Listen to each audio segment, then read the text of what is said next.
So welcome everyone to this webinar by Federico Toledo on extra functional testing, adding observability to your functional testing.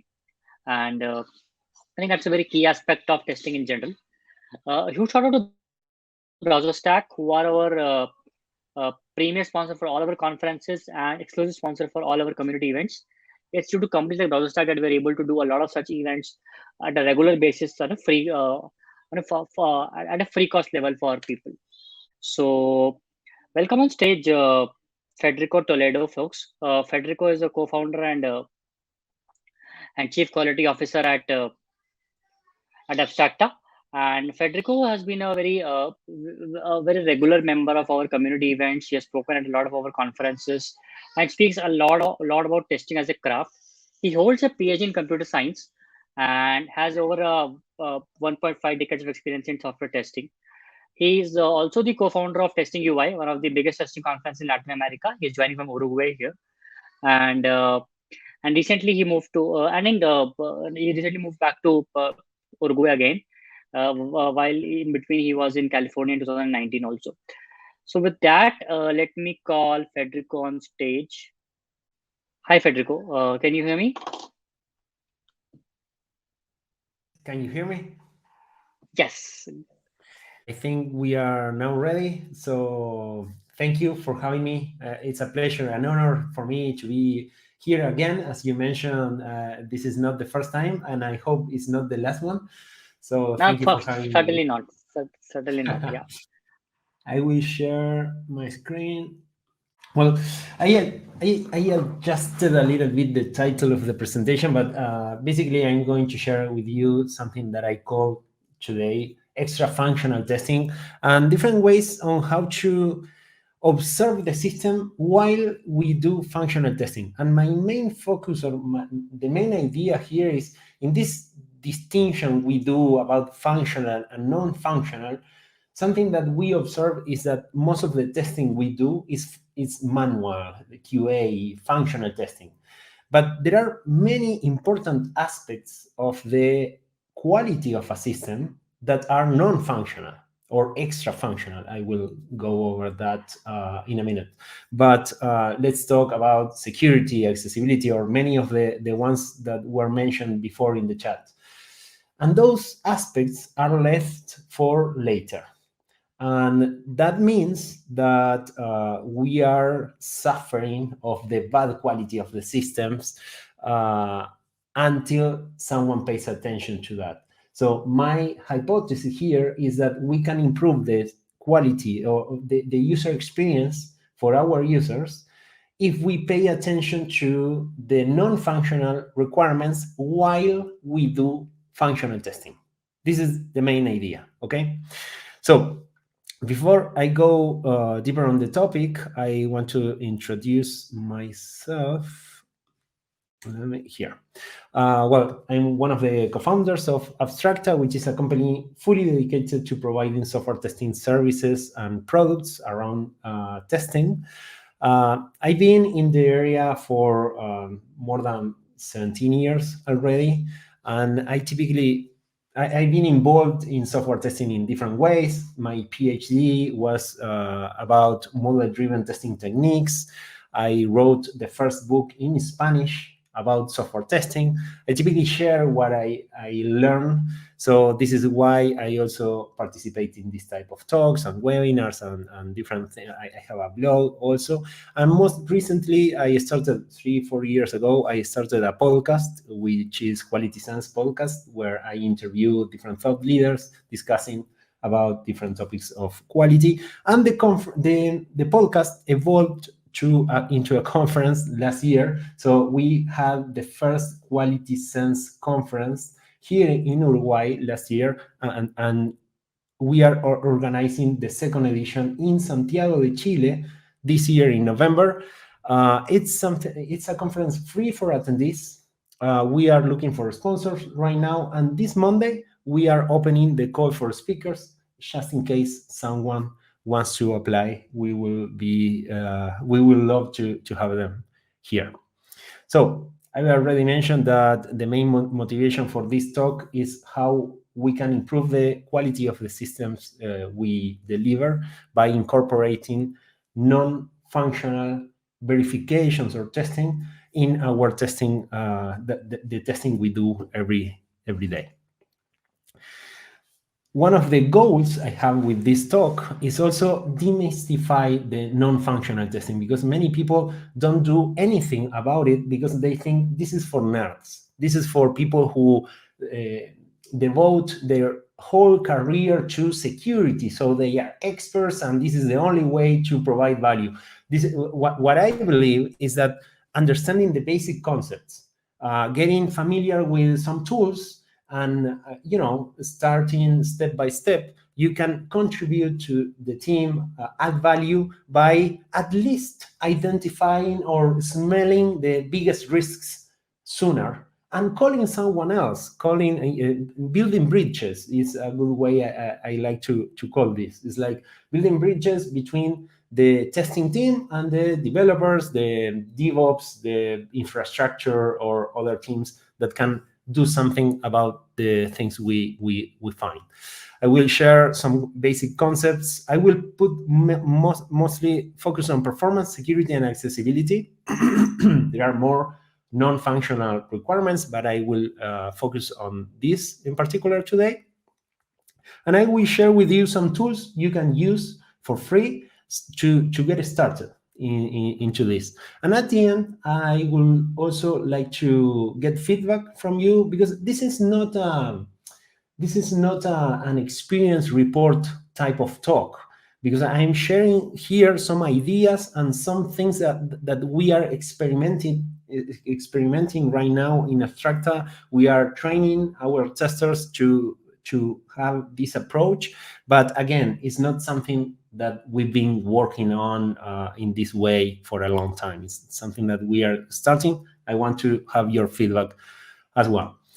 So, quality factors. I wanted to ask you, but we already did this, the different quality factors and related to this, we prepared this representation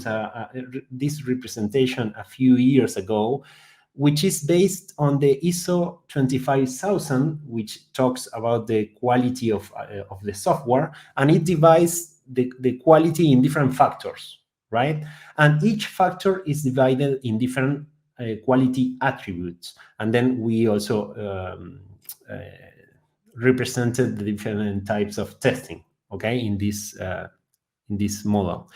But what I want to discuss here related to this is that we have the functional testing, which is only this portion of the whole quality of the product, and the rest of the properties of the factors are the non-functional attributes and factors. So basically, what we do when we do functional testing is to pay attention to the what of the system, what the system should do, the functionality.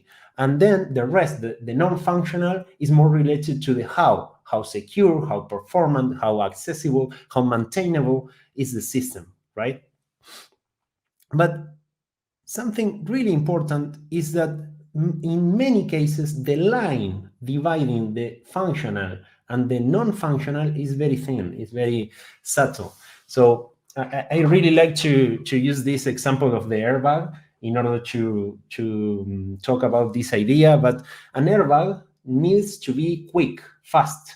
If the airbag is not responding or acting or functioning in a very quick way, it doesn't accomplish its functionality, right?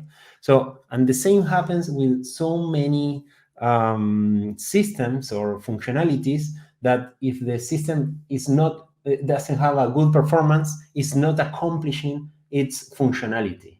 So this is why in some communities there is already this discussion of non-functional is the correct way of calling this type of testing or requirements. There are some alternatives like parafunctional, quasi-functional, or extra-functional, which is the one I choose for this presentation today. So another thing related to quality factors is that they are interconnected, interrelated, right?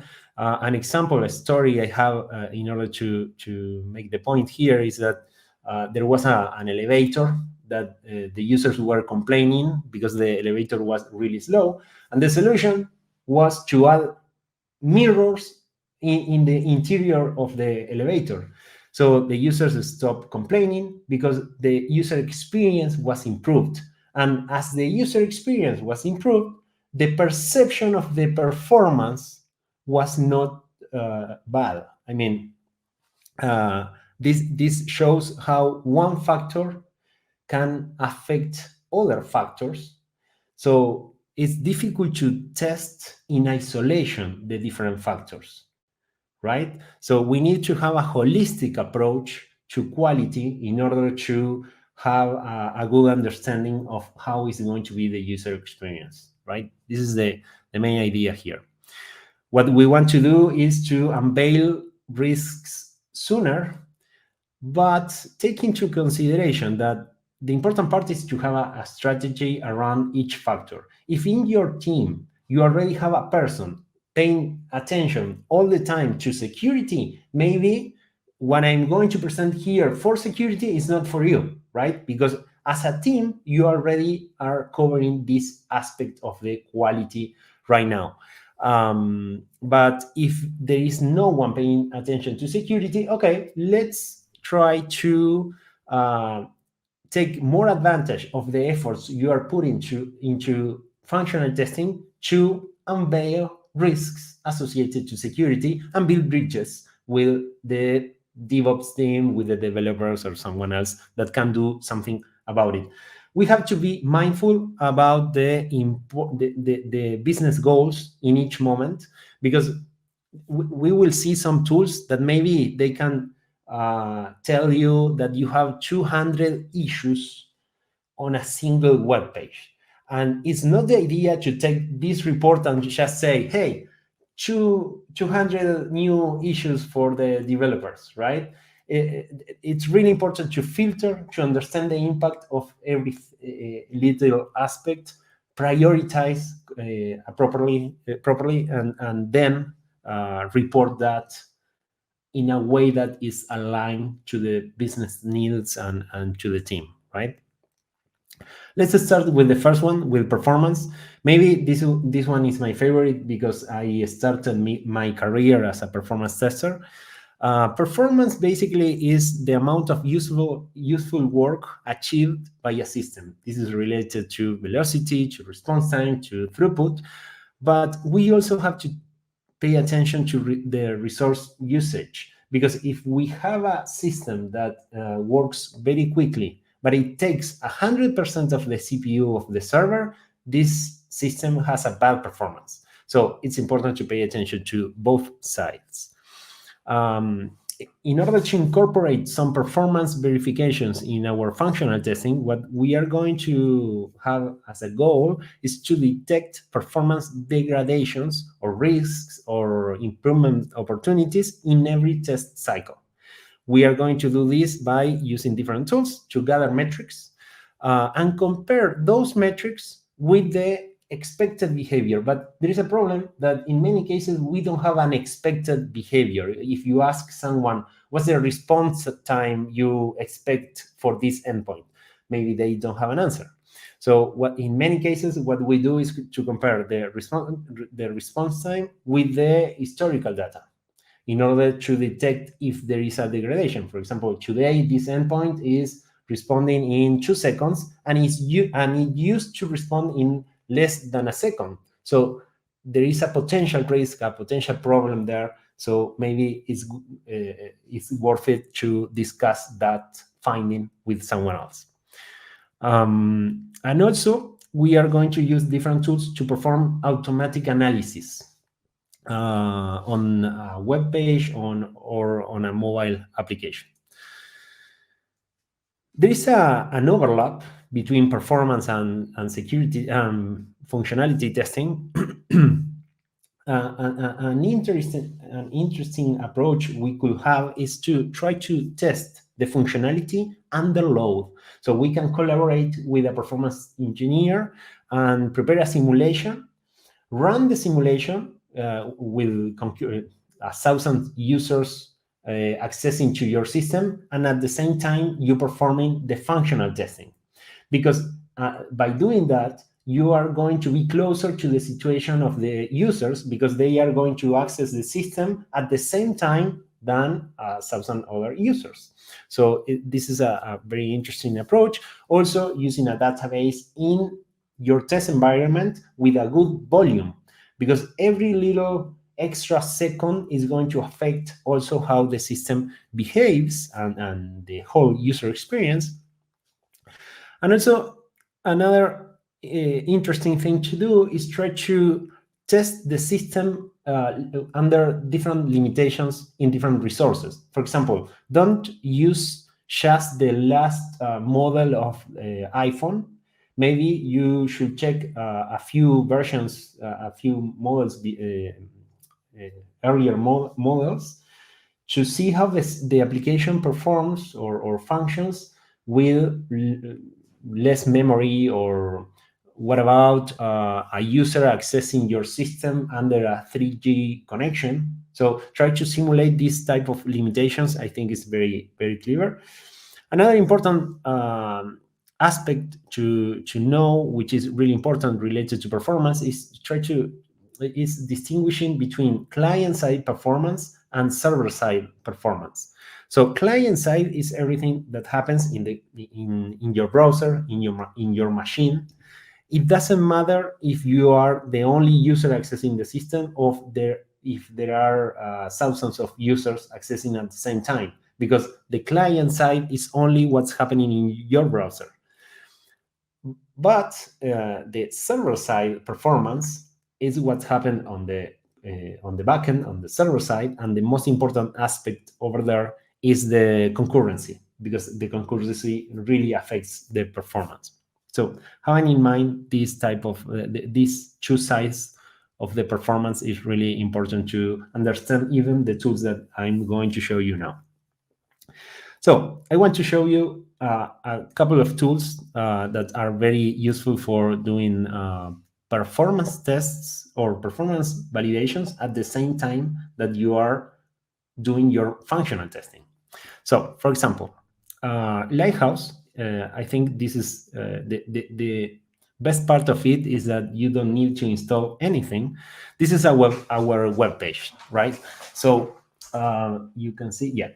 So Lighthouse is something that is integrated in Google Chrome. So if you go to the developer tools and you go to this tab over here, you have Lighthouse, and you can perform an automatic analysis on this web page.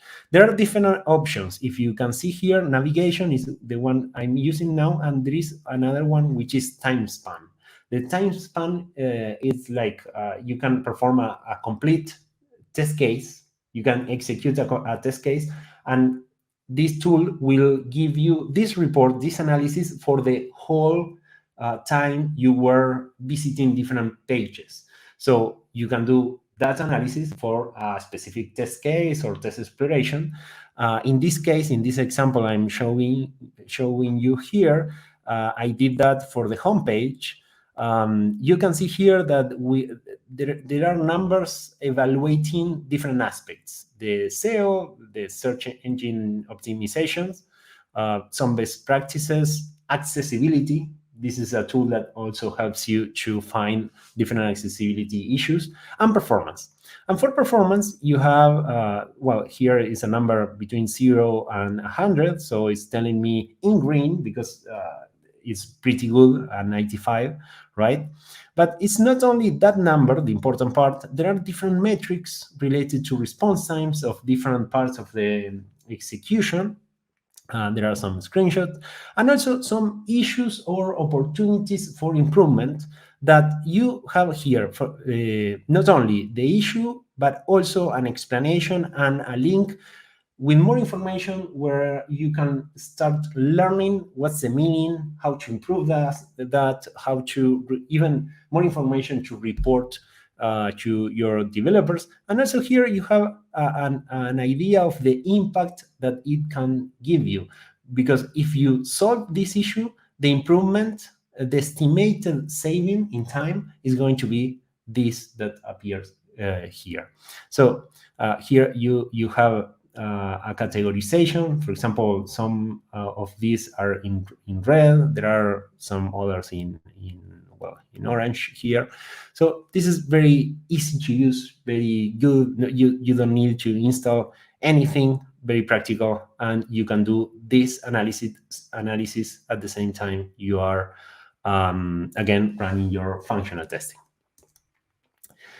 I found recently that there is a plugin for ChatGPT that you can do something very similar. The plugin is called Website Performance, and you basically can ask, what's the performance of this site?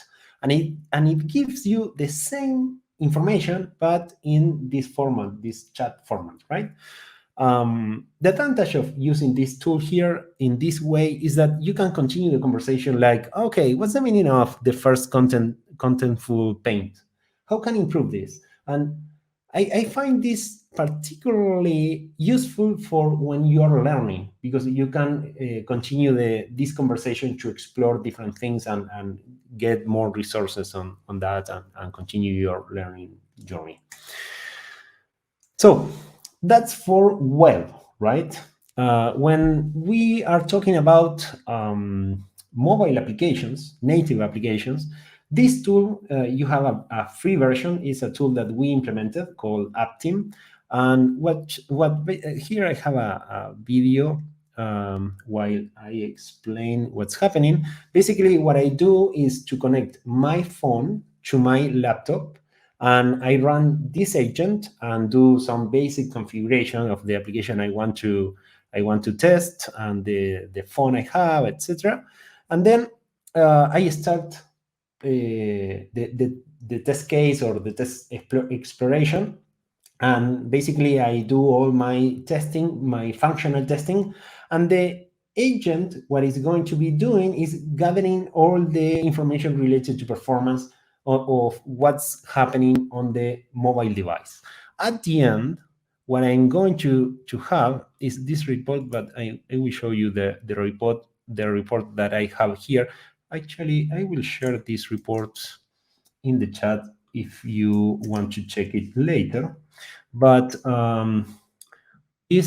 what you can see here, well, there is a video of the test case, which basically in my demo was scrolling in Twitter, right? That was my test case. But this is very, very useful for a functional tester, because here you have a video with the whole execution of the test case. And also a summary of the different things that you can improve. That was something automatically generated by AppTeam. By just checking what you were doing, there are different things that it found that can be improved with the impact. You have things in red, in orange, or yellow and green. So you also have like an impact analysis on each issue. You have access to all the logs in your phone, which is something that is not very easy to do if you don't have the proper tools. If there was an error, you can find it here, and here you have more information about the test environment, the mobile device you used. I think this is very easy to use. It's free. Again, you can use it, just download the agent, use it for Android applications or iOS applications, and you will discover and start learning more about the performance of the native applications at the same time you are doing your functional testing. And we were talking so far about the client side, right? For web and for mobile. If you want to start learning more and doing more things on the server side, this is where you have to start working with the tools called APMs, Application Performance Management. And here you have a bunch of them, like AppDynamics, Datadog, Dynatrace, Grafana, New Relic. There are more.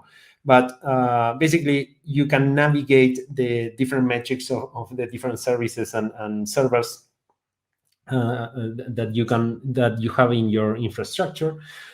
This is not something that easy to do or to learn, but if you have the chance, I will really encourage you to try to understand more about this thing and explore and learn together with with your team, your developers, maybe pairing with a developer or a DevOps engineer to learn more about what's happening on the server side while you do your functional testing. And I'm guessing that if there are testers here, there are also people doing some test automation. And something that I want to encourage here in this talk is how to take advantage of your efforts on the functional part to also gather information of the non-functional part. And the same happens with test automation, because test automation basically it's with the focus on the functionality, but we can do many things to also, with these efforts, gather information on the non-functional aspects.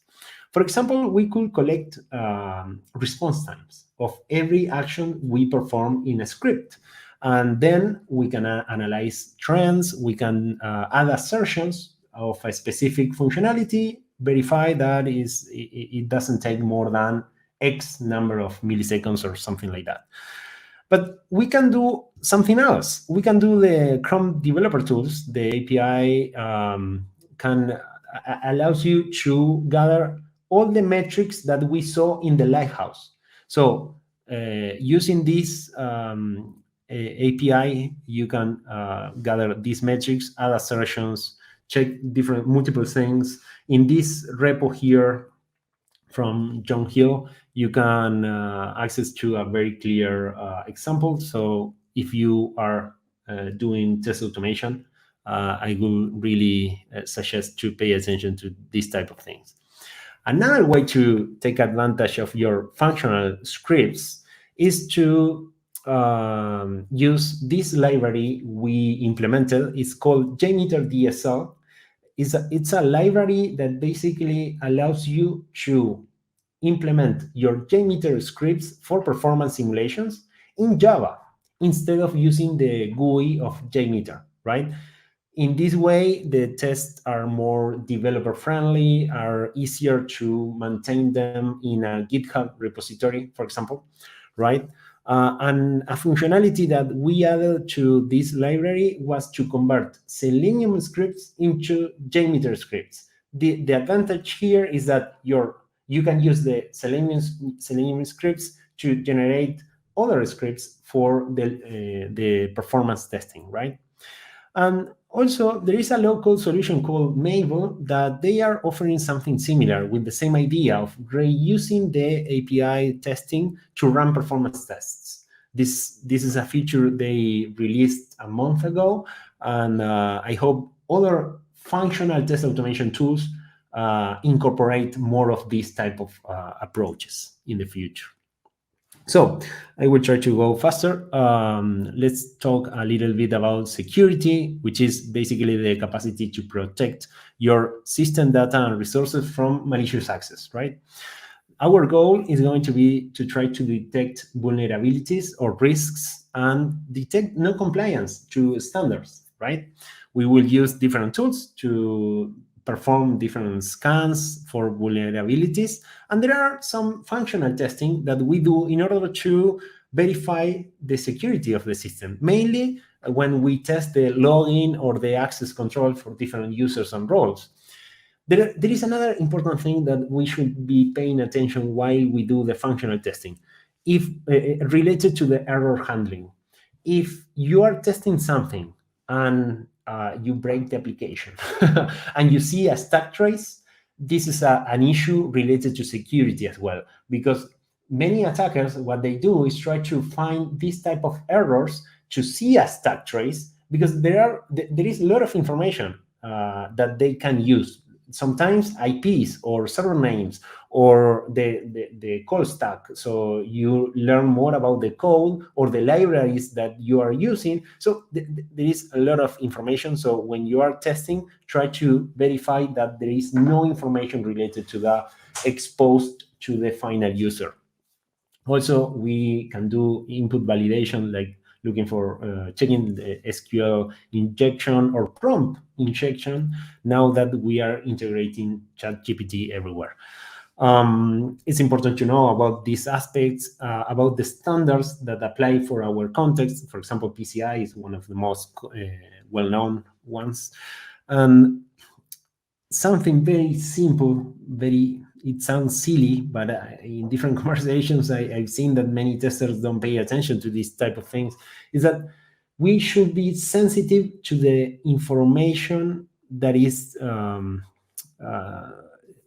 well, we should identify the sensitive information. This is what I wanted to say. For example, passwords, financial or medical information, credit card numbers. If we see any of these things in a log file or in a plain text without encryption, this is risky. So try to understand what sensitive information is, and also try to identify if you are giving access to any of these in any place in your application. Tools. What can we do while we are doing our functional testing? Let me show you an open source solution, which is called OWASP SAP, that you can download, install, and this is the interface. And this tool is very good for doing automatic scans, but what I want to show you here is the manual exploration. What I will do is I will check our site again as a demo, Abstracta US, okay? And I will select the Chrome browser, launch the browser, right? And basically this browser is configured in a way that every request to the server is going to go through the proxy, the WhatsApp proxy. Okay, so just loading the web page, this tool is already collecting all the invocations to the server and is giving me a lot of information about each element. I will stop my test here, but what I imagine that you can open your application and start executing your functional testing here, right? And after I finish my exploration, I go to visit different things, I don't know. After that, I check here, okay, these are all the servers that were involved in that particular test case. And there is this option here to see all the alerts or all the things that this tool considers that there is a potential risk associated to security. And I didn't do anything. I don't know anything about security, but I can easily find potential risks. All of these are with a orange flag, so there is nothing too critical here. But if you have a red flag, probably it's something that should be talking with someone else very soon. And again, this is a way to start learning about the topic. And it's very easy and it's free, right? So something similar for mobile is MobSF. It's a little bit more complicated to install and configure, but again, open source, free to use, very at hand. For security, the same I mentioned for test automation, we can use the API and add the security checks and verifications to our functional test scripts. And something important here is that you are always going to have some issues. The important assertion here is to verify that the number of issues is not increasing, right? And if there is a new issue, okay, let's break the test if there is something new to pay attention to. Okay, the last one, accessibility. Accessibility basically is the capacity of a system to be accessed by anyone. It doesn't matter the abilities or disabilities or their context.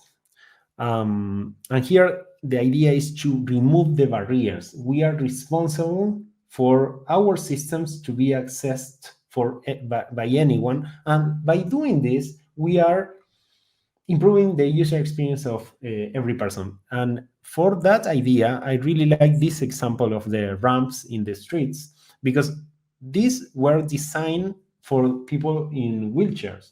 But by doing this, you are improving the user experience of people with strollers, with a suitcase, I don't know, in a bike. So this is why it's so important also to pay attention to have a good accessibility in your applications. The goal here is to detect issues and also non-compliance with standards. We will use some tools that perform automatic audits, and also there are some validations that you have to do manually. Um, Something important, when you improve accessibility, you improve usability, and when you improve usability, you also improve accessibility. This is why I really suggest to pay attention to the Nielsen heuristics to test usability. It's important to know about the different standards, to understand what's the way, the alternative uses of your system, of your interfaces. There are different support tools, for example magnifiers. There are people who only use the keyboard because they cannot use a mouse. There are screen readers. Or every operating system offers the possibility to use the system with a screen reader. And after you understand that, the other part is, what do we need to do in our interfaces in order to let these tools to operate properly? So there are specific labels, alternative text, and also the tabulation order. It's something very simple, and in many cases we don't pay attention to that numbers in our controls.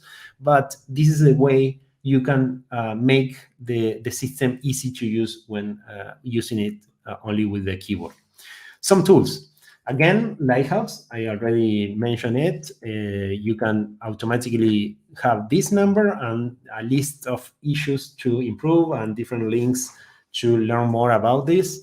The one I want to show you here is Axe DevTools. I'm pretty sure it's open source. I'm sure it's free. You can install a Chrome add-on, and when you install the add-on, you have this other menu here, okay? And what you can do is just scan the page. And when you scan the page, you have this report with the different issues. You can explore the issues. You have exactly the HTML part that is breaking the assertion. Some explanation, more information, very easy to use, very easy to install. It's free. You can do this at the same time you are running your functional testing. There are more tools. Wave is another one. This is the typical tool that a lawyer uses in order to see if they can, sue you for not being compliant with some normative or law. But I typically prefer to use Axe in our testing. And another thing you can do while you do your functional testing is, what about running a test case or a exploration just with the keyboard? If you do this simple exercise, you will learn a lot about the accessibility of your application or your system. Or enabling the screen reader in your mobile application, and try to see how a person will use your system under this context. And again, you will learn a lot. If you haven't done this experiment, please, I would love if this is one of the things, the action items you get from this talk. Accessibility is not only about compliance with the standard or adding specific labels, it's about removing barriers. We are responsible for that, and this is why I believe it's so important. And again, this is something that you can add to your test automation, because accessibility is not something that you pay attention only one sprint, you improve the accessibility and you forget.